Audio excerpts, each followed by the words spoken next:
toda la radio del país como una gran radio rebelde. Ahora sí, tenemos una comunicación telefónica con Victoria Montenegro, legisladora de la Ciudad Autónoma de Buenos Aires, referente de los derechos humanos y vicepresidenta de Colina. Hola Victoria, ¿cómo estás? ¿Nos escuchás?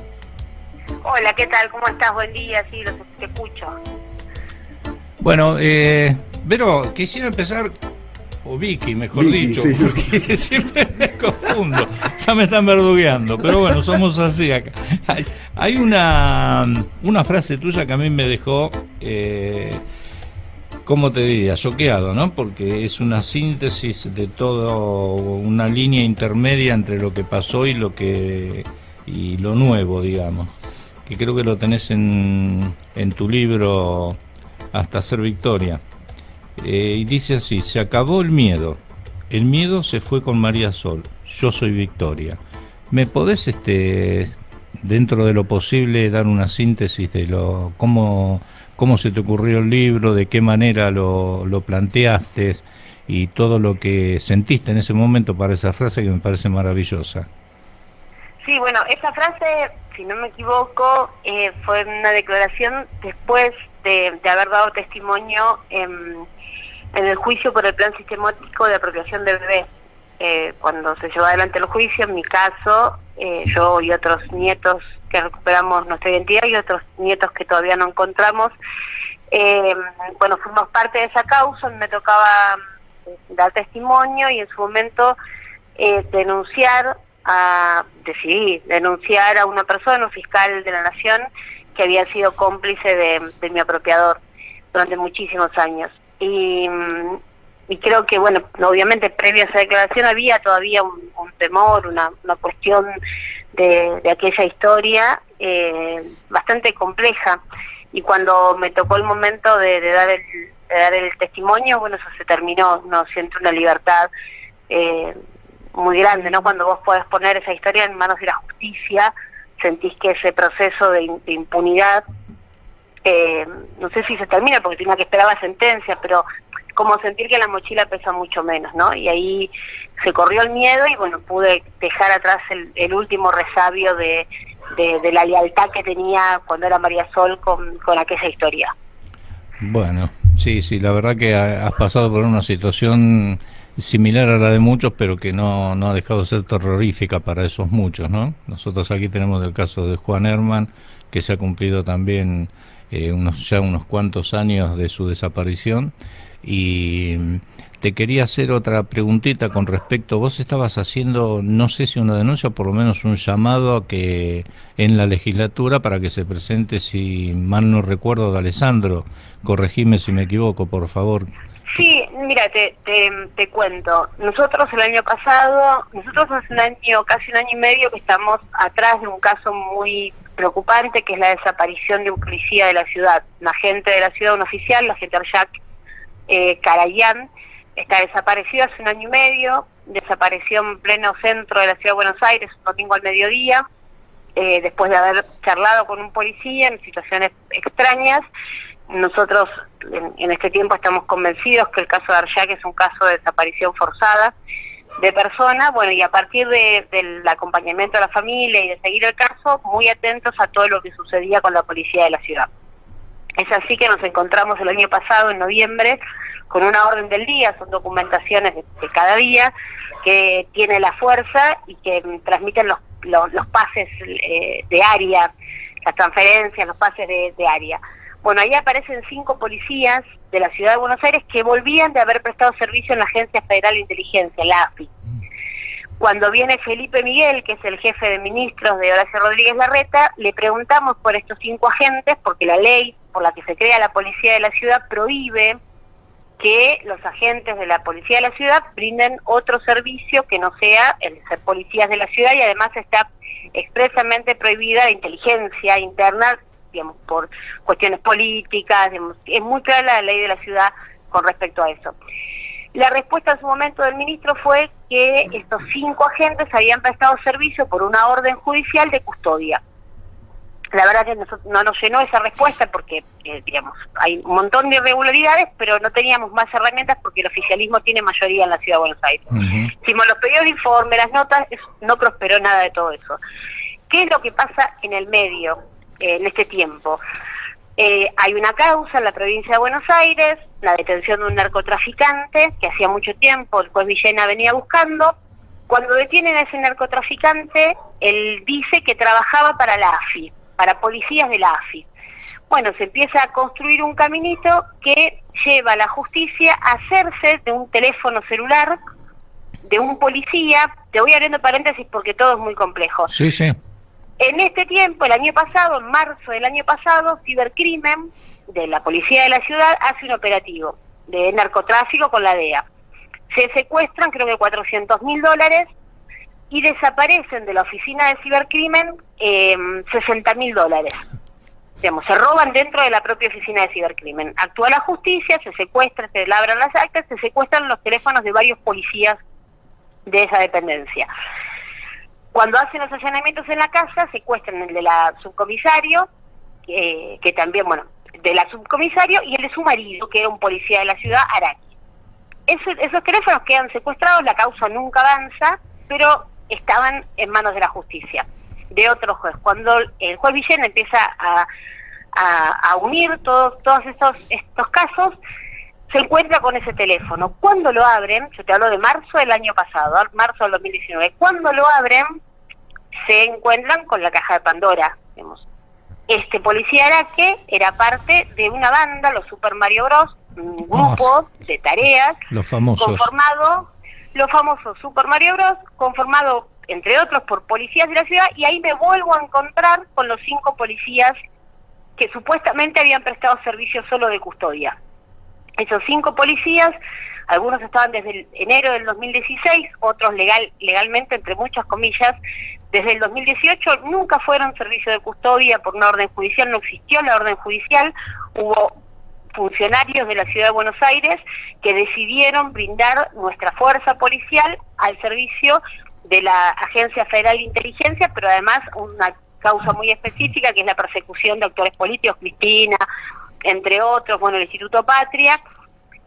Pero estos policías tuvieron una particularidad, terminaron espiando al jefe de gobierno de la ciudad y al vicejefe de gobierno de la ciudad, a Diego Santilli, a Horacio Larreta, y Diego Santilli, que a su vez Diego Santilli es el ministro de Seguridad de la Ciudad de Buenos Aires. Con toda esta situación, lo convocamos al jefe de ministros, en realidad, Felipe Miguel, después de Alessandro es el secretario de Seguridad, pero nosotros convocamos al jefe de ministros una sesión especial para que venga a explicar nuevamente esta situación. ¿Qué fue lo que pasó?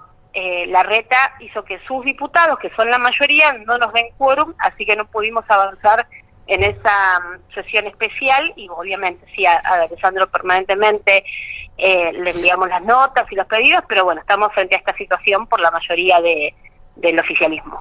Sí, porque viendo, Vicky, la composición de la legislatura, me estaba fijando el otro día, y que tienen casi una mayoría absoluta, lo de Juntos por el Cambio y Tutti y Fiocchi, ¿no? Disculpa la tanada, pero... Sí, tienen mayoría propia con la alianza con el radicalismo. Claro. Lo que no tienen ya, por suerte, digamos, porque hemos hecho una muy buena elección, es la mayoría especial, porque ellos con esa alianza con el radicalismo tenían mayoría especial, por eso han vendido casi toda la Ciudad de Buenos Aires, claro, que es lo que los habilita a vender los terrenos públicos, digamos, todo lo que son leyes de segunda lectura. Bueno, ellos tenían la mayoría especial, tenían más de 40 votos. Ahora la perdieron. Así que bueno, ahora perdieron la mayoría especial, sí. Esto quería perdieron preguntar. la mayoría especial, pero tienen mayoría en todas las comisiones. Acá hay unos compañeros que, si nos estás viendo, no son muy agradables, pero Estoy con el teléfono en la mano. te quieren hacer un par de preguntas. Vicky. ¿Qué tal, Vicky? ¿Cómo te va? Federico te habla. Hola, ¿qué tal? ¿Qué tal, Federico? Buen día. Nada, te quería consultar, como sos parte de la oposición de la ciudad, ¿cuáles son los principales, a grosso modo, defectos que tiene o falta que tiene el Estado en la ciudad, ¿no?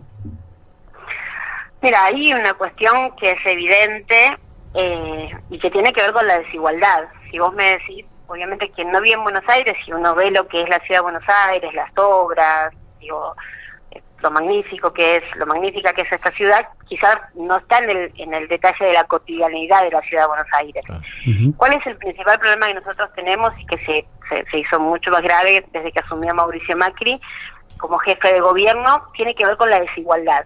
Siempre existió, digamos, la avenida Rivadavia, digamos, lo que dividía el norte y el sur de la ciudad de Buenos Aires.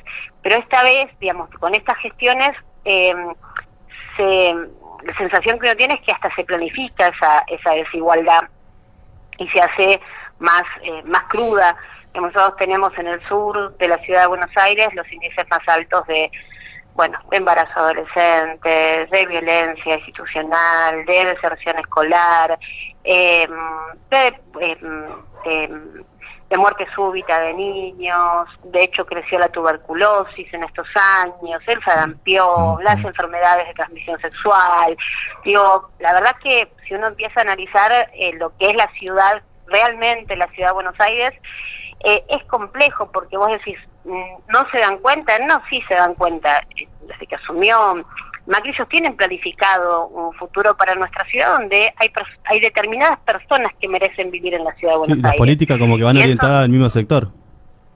¿Cómo? Van apuntadas a un sector. Sí, absolutamente. Nuestra ciudad está envejecida, por eso el problema que tenemos y las cifras que tenemos de COVID, ¿no? Nuestra ciudad está muy envejecida porque es muy caro vivir en Buenos Aires, no se piensa estratégicamente una ciudad que realmente sea inclusiva. De hecho, nosotros logramos en este tiempo que se crea, un año pasado con la minoría que éramos, logramos que se cree un proyecto nuestro, la Comisión de Discapacidad, porque vos sabés que se llevó adelante, se modificó la ley urbana de la ciudad y no se tuvo en cuenta la perspectiva de discapacidad, digamos, departamentos de 20 metros cuadrados.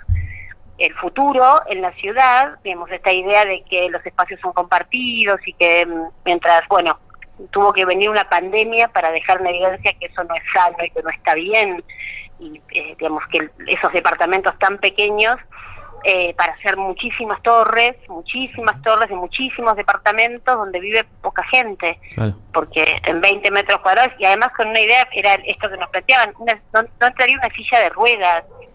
No pensás que las personas que vamos a envejecer, digo, que la ciudad tiene que ser accesible, ¿me explico? Digamos, sí, es totalmente. Como una ciudad pensada para jóvenes con un ritmo de trabajo full time, y dónde queda, ni hablemos del espacio verde, ni hablemos de la accesibilidad, de las personas mayores, del bienestar, digamos, de la alimentación, digo, infinidad de temas. Es una ciudad que te discrimina por todos lados. Claro, pero tiene que ver con esto, va en sintonía con qué ciudad digamos, qué proyecto de ciudad tienen ellos y cuál es nuestro proyecto de ciudad, porque no es que en la ciudad de Buenos Aires no hay más viviendas, tenemos más de 200.000 viviendas ociosas. Entonces, ¿ociosas? Ociosas, tenemos pero miles y miles de viviendas vacías. Dice, pero no nos damos cuenta. Sí, nos damos cuenta o se dan cuenta, pero eso es lo que regula el precio de la vivienda, del mercado en la ciudad de Buenos Aires. Entonces no es que no se dan cuenta, sí, se dan cuenta. Eso en Europa no pasa, te lo expropian enseguida. Ese es el objetivo. Hoy el alquiler de una pieza en una villa de emergencia es de 10.000 pesos, con baño compartido, con cocina compartida.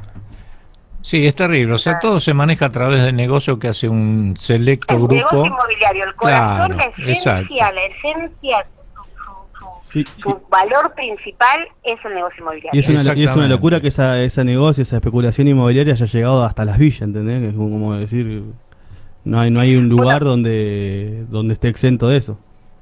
Bueno, los terrenos, fíjate.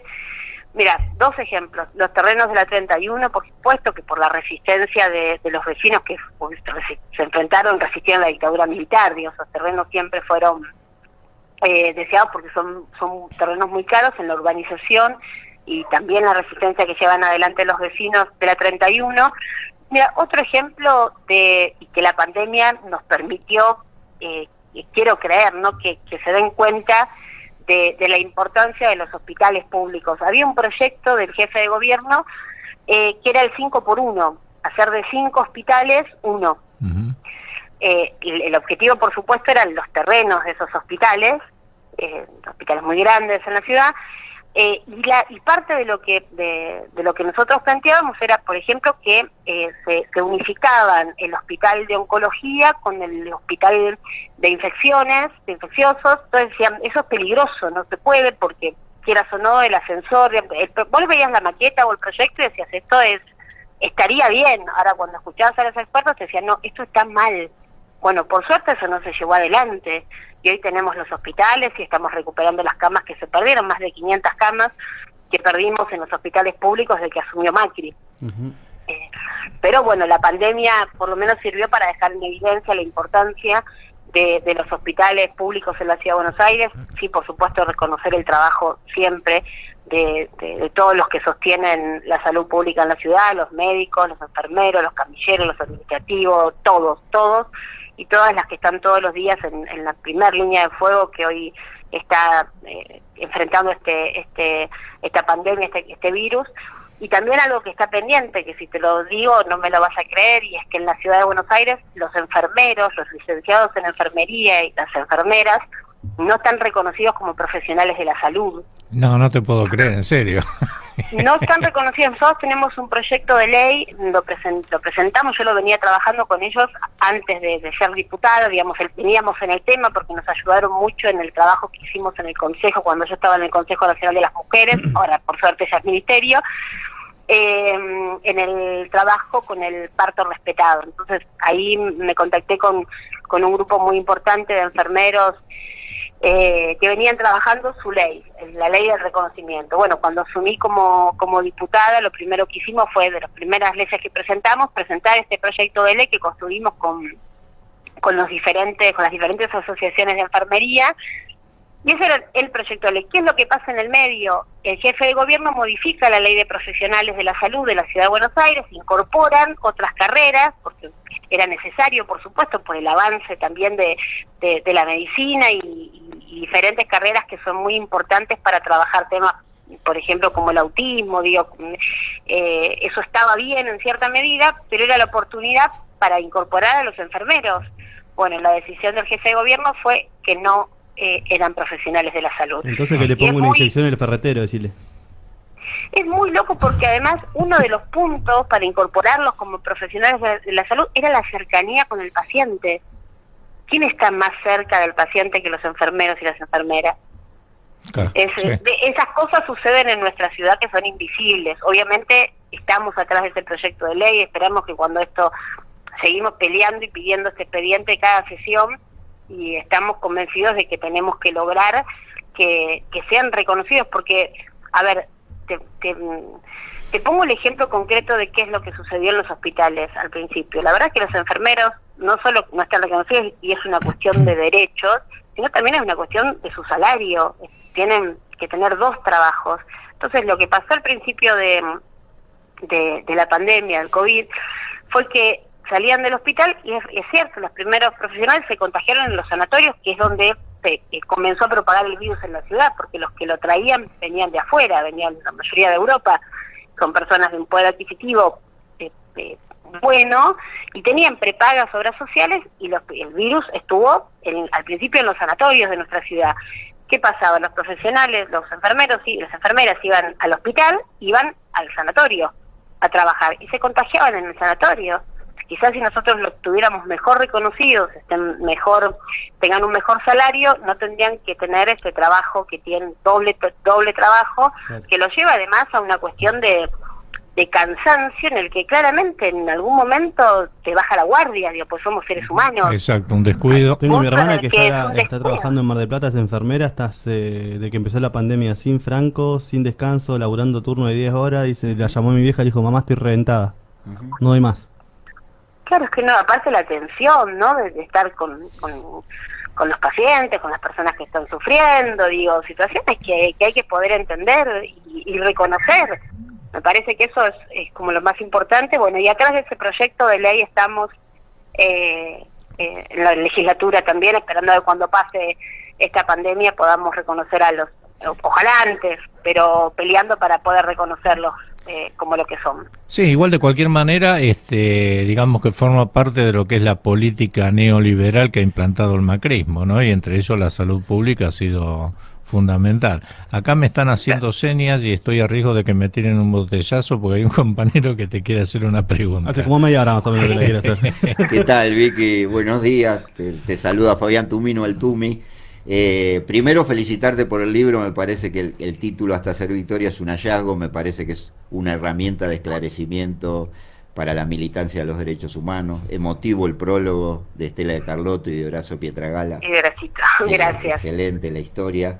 Y quería preguntarte, porque acá nosotros tenemos este programa como una herramienta de militancia, pero no solamente de militancia actual, sino de recuperar la memoria y sacar del olvido a aquellos luchadores que nos precedieron y que no siempre están en los medios masivos de difusión. Y en ese sentido te quería preguntar quiénes fueron, me retracto, quiénes son Chicha y Toti.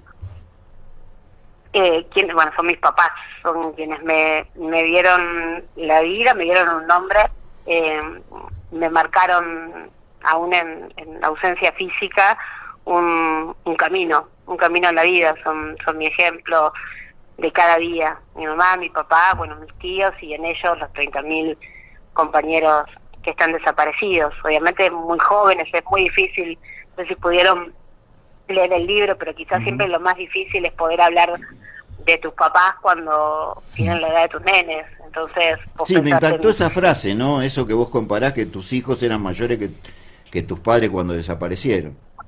Sí, mis hijos ya son más grandes que mis papás, los Claro. tres. Y es muy difícil, digamos, poder pensar en esa generación. Digamos, a veces uno trata de, no digo la palabra compararse porque no está bien, pero trata de pensar en esa generación y decir, bueno, por más de que yo trabaje, y me esfuerce, me organice y haga todo lo que pueda hacer desde la militancia, ellos dieron ellos estaban dispuestos a dar la vida, digo, y no hay acto de amor de algo más grande que dar la vida.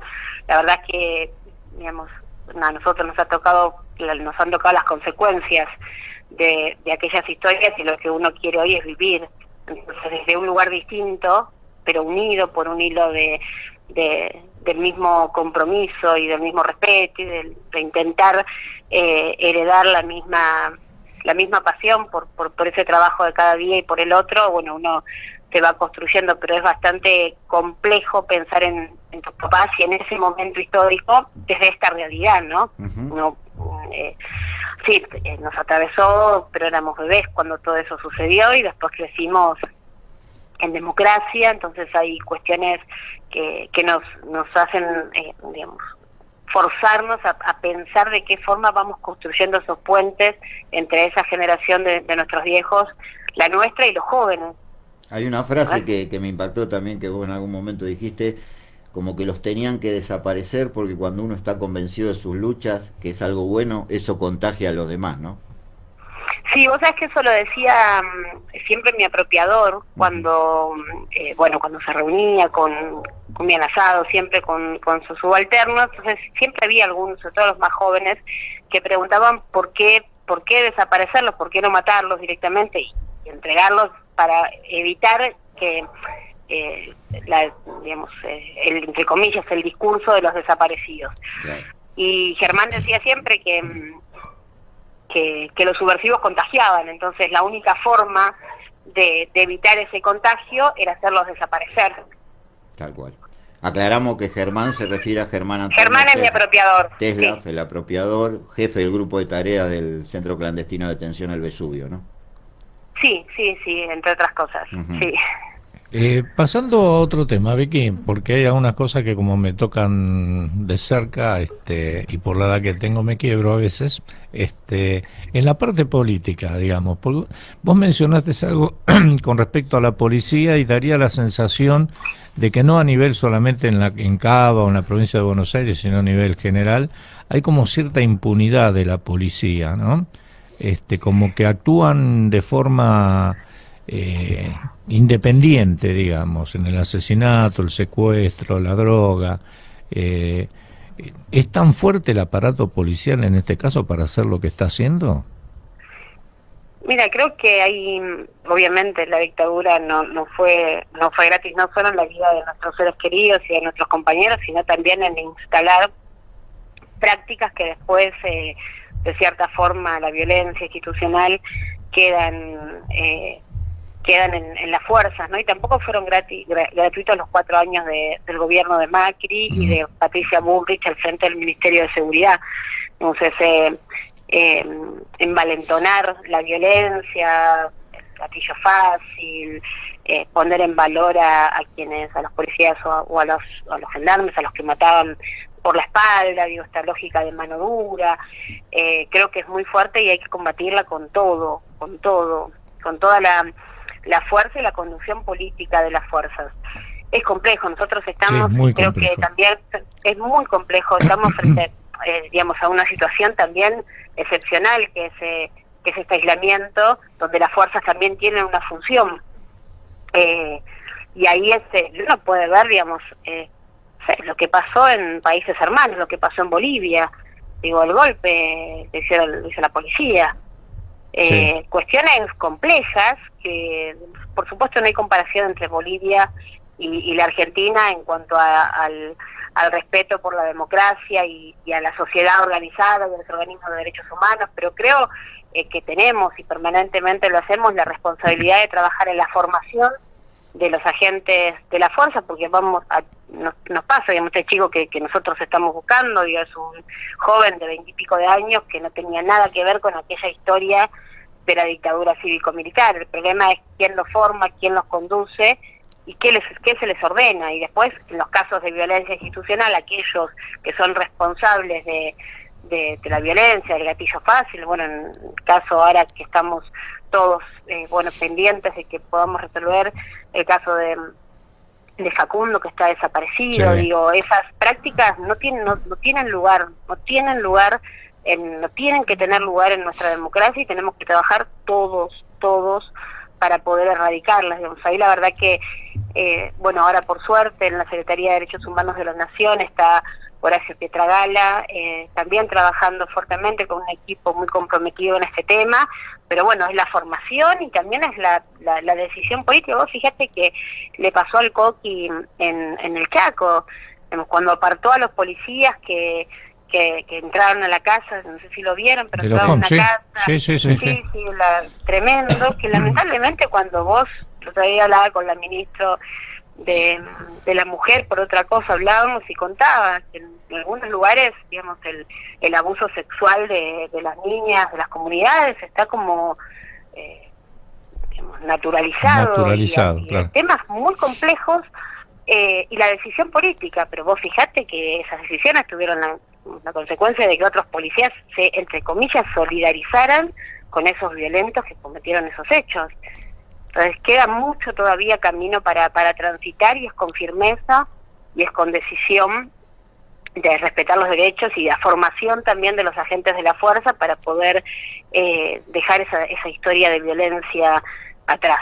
Creo que es un camino que tenemos que transitar todos, porque es bastante difícil. Sí, para mí tiene que ver con una decisión política de juicio y castigo inmediato a los efectivos de la policía que tengan estas prácticas, ¿no? Sí, eso desde el vamos, por eso te digo, eso está, pero no digo es porque no suele pasar. No es gratuito, temas que son bastante complejos. Yo tengo una imagen que me quedó y la verdad que me alarmó bastante, de la gendarmería entregándole el sable a Patricia Bullrich. Terrible. Tremendo.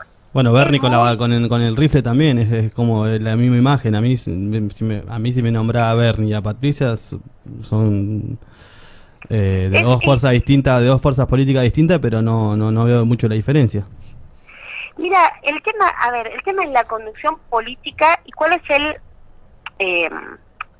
la conducción, hacia dónde vamos, qué es lo que te dice quien te conduce, por qué camino vamos y qué es lo que nunca va a suceder. El tema con Patricia Bullrich es que uno lo que veía en cada acto de violencia institucional era una celebración de la muerte, era celebrar y poner en valor el asesinato del otro y la construcción del enemigo interno. Fíjate que fuimos los kirchneristas, por supuesto, desde el primer día, nos espiaron, nos encarcelaron, nos estigmatizaron, echaron una infinidad de compañeros, desguazaron todo lo que habíamos construido, eso con saña, pero todo el tiempo, y acá se hago el paralelismo con la dictadura cívico-militar, la construcción del enemigo interno, porque nos pasó después cuando recuperamos la democracia. Yo me acuerdo cuando le cuento a los chicos que los asesinos, los genocidas, iban a almorzar a los programas de televisión y contaban cómo habían tirado a la gente, a nuestros compañeros, de los aviones. Y Sí, estaba terrible, naturalizado, terrible. porque había habido una guerra. Entonces, cuando la sociedad, vos lográs que construir eso del enemigo interno y deshumanizás al otro, entonces no es el otro, es lo otro. Claro. Eso es lo grave, contra lo que nosotros tenemos que luchar todos los días, digamos, y lo ves en la violencia institucional, lo ves en el odio que se instala, que algunos discursos se instalan en la sociedad, y es el odio por el odio mismo. Pues yo puedo pensar distinto y está bien y es sano. Yo todo el tiempo, imagínate que la legislatura, la mayoría de ellos, y hay diputados con los que uno trabaja y trata de acordar algunos puntos, porque también ellos fueron elegidos por el pueblo y yo tengo que respetar esa elección. Pero desde el respeto. Pensamos distinto, tenemos posicionamientos ideológicos distintos, pero no sé, necesitamos que se cree la Comisión de Discapacidad, porque a la gente tiene que acceder a sus derechos, y no le importa si yo soy peronista, si vos sos radical, si sos del PRO, tiene que poder acceder a su rampa, a su medicación, a sus tratamientos. Bueno, entonces pongámonos a trabajar en ese sentido. Eso es lo que nosotros creemos, y algunos otros lo creen. Ahora, ¿qué es lo peligroso del discurso del odio? Que no hablas, no importa, no importan tus argumentos, no importa, es el odio por el odio mismo. Sí, odio. yo, Vicky, discúlpame que te interrumpa, Sí. voy a asumir una posición ideológica, me parece, acuerdo totalmente con lo que estás diciendo, pero ese odio generado, esa represión, esa impunidad es propia de la burguesía, que en realidad la que hace es reprimir permanentemente a las clases trabajadoras y a los más humildes. Y otro Por detalle supuesto. importante es el tema de el papel que ha jugado la embajada de Estados Unidos, del maldito Estados Unidos, no tanto solo en los golpes de Estado, sino en la represión posterior y en las desapariciones de personas, ¿no? Sí, no, por supuesto, pero lo que eso desde el vamos, pero lo que quizás nosotros tenemos que hacer el ejercicio todo el tiempo, que es muy difícil, de preguntarnos qué es lo que está pasando para que la propia clase trabajadora, digamos, que es lo que nos pasó con Macri presidente, digo, ¿cómo puede ser que termines comprando un discurso que solo te va a hacer mucho daño a vos mismo? Eso es lo que, digo, por eso el ejercicio permanente, cuando uno a veces escucha y dice, bueno, ¿cómo depuramos ese odio? ¿Cómo? Porque yo te lo digo, la mayor parte de mi vida, voy a cumplir ahora en agosto 20 años de haber recuperado mi identidad, pero 25 años fui María Sol. Claro. María Sol Teslas. Durante 25 años yo estaba absolutamente convencida, y te lo juro por mi nieto, de que los desaparecidos no existían. Yo estaba convencida que el tema político. Estaban en Europa. Entonces, ¿y cuánta gente? ¿Cuántas? Y yo la verdad que no me considero una mala persona, solamente no sabía nada, literalmente estaba secuestrada, pero también era rehén de un entorno, porque todo mi entorno decía lo mismo, repetía lo mismo, y cuando pude, por una causa judicial, bueno, corramos mi historia, pero cuando me pude acercar a personas que me empezaron a mostrar la realidad, y vos decís, hay algo, un clic que se te hace en la cabeza, y decís, pucha, me equivoqué. Sí. Y estaba muy equivocada, y ahí empezás pero necesitas de esa persona que te tienda ese puente, que para mí fue fundamental para poder acercarme a la verdad y bueno, construir mi verdadera vida. Pero también hay un desafío de parte nuestra de poder, no estoy hablando de quien reivindica el terrorismo de Estado, no estoy hablando de personas con las que ya no es imposible poder hablar. En el medio creo que hay muchas personas que simplemente no nos conocen, simplemente, y que compran el discurso, porque guarda que el discurso del odio, nosotros lo identificamos, pero se basa en los valores que sostienen nuestro propio proyecto político. Porque Macri llegó hablando de revolución, de la alegría, de cambio, que fue lo que dijo Néstor, cambio es el Sí, nombre para del mí futuro. la obtención de pensamiento de derecha se adquieren o por ignorancia o porque sos un forro directamente, pero son las únicas dos opciones, ¿viste? No sé si se puede adquirir un pensamiento de derecha de otra forma, o sos mala gente o lo adquirís por ignorancia. Sí, y también, digamos, hay que tener en cuenta que hay una campaña comunicacional que es monstruosa. Digo, Bolsonaro es presidente de Brasil, Sí. y lo votaron. Trump es el presidente de Estados Unidos y lo votaron. Entonces hay algo que es mucho más grande, que tenemos que poder, yo no lo conozco, te lo estoy dando como una militante que solamente alguna vez transitó en su vida lugares muy complejos, y eso hace que vos lo puedas detectar, digo, porque alguna vez fue parte de tu vida también, o de tu otra vida. Pero hay cuestiones que tenemos que poder ver, porque es el desafío que vamos a tener el año que viene. Claro. Digamos, de que la gente, porque hoy estamos enfrentando una pandemia y después va a quedar como resultado, ya le habíamos heredado la crisis económica del gobierno de Macri, se nos habían dejado en una situación tremenda, Sí. y después nos vino una pandemia. Entonces, si no ponemos en valor la esencia de nuestro proyecto político y nuestros valores, nuestras convicciones, y estamos cerca de la gente, y no nos enojamos porque a veces no entiendan todo lo que nosotros queremos que entiendan, pero sí estamos cerca de ellos, para que no venga algún charlatán con espejitos de colores y nuevamente piensen que es una posibilidad para que terminen de refundir la Argentina. Vicky, disculpa Digo, que te en eso interrumpa. estamos, sí. Tenemos mensaje de los oyentes para vos. Sí, no son para la radio, sino para vos, y te lo queríamos compartir. Porque son de Sí. distintos puntos del país, la verdad que está piola. Sebastián Miranda, desde Curuzú, Cuatiá, te dice: gran compañera, a pesar de tanto dolor padecido, llena de esperanza, lucha y amor por el pueblo. Henry, Ricardo Ramallo Carrasco, desde Bolivia, dice: profundo orgullo ser oyente de Radio Rebelde, pero hoy más que nunca. Gracias. Jorge Rocha dice: compañera Victoria, abrazo enorme desde Colina de Inahuapi. Seremos Victoria. Ay, gracias por todos los mensajes. La verdad que muy lindo. Bueno, Vicky, hablando con respecto a lo que dijo un oyente, la última pregunta, pues se nos está haciendo el tiempo, con respecto a Colina, a nivel nacional, digamos, y acá, bueno, tenemos una representación también de Colina, ¿cómo está la situación? ¿Cómo están viendo el proceso político en general? Y ante algunas problemáticas, ¿cuál sería la alternativa que plantea Colina?